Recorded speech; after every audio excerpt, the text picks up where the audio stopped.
Hey, what's up, everyone? Welcome back to the channel.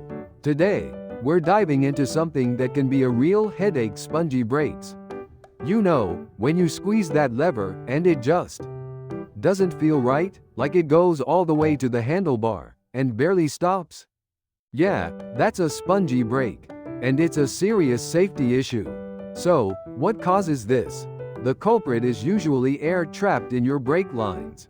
Your brake system is a closed hydraulic system, and it relies on brake fluid to transfer force from your lever to the brake pads.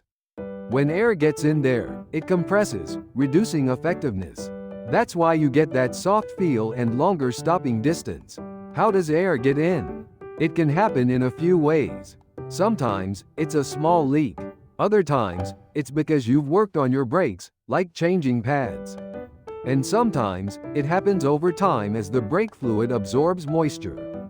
Fortunately, there's a fix: bleeding your brakes. This removes the air and restores a firm feel. It's a critical safety fix. Alright, let's get started. You'll need fresh brake fluid, a wrench, a clear hose, a container to catch the old fluid, and something to watch the reservoir. Gloves and eye protection are recommended.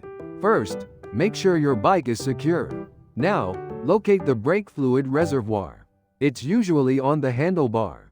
Open the reservoir and check the fluid level. Top it up if needed, but don't overfill it. Next, find the bleed nipple on the caliper. Remove the cap, attach the hose to the nipple, and put the other end into your container.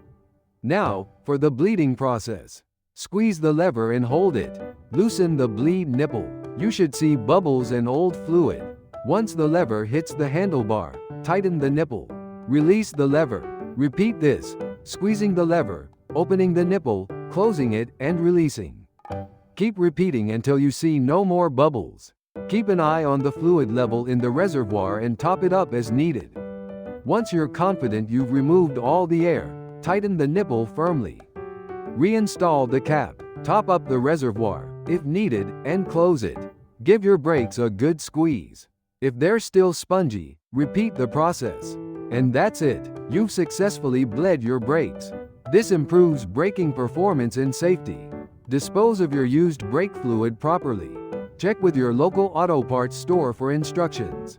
If this was helpful, give it a thumbs up and subscribe for more tips. Ride safe, and see you next time.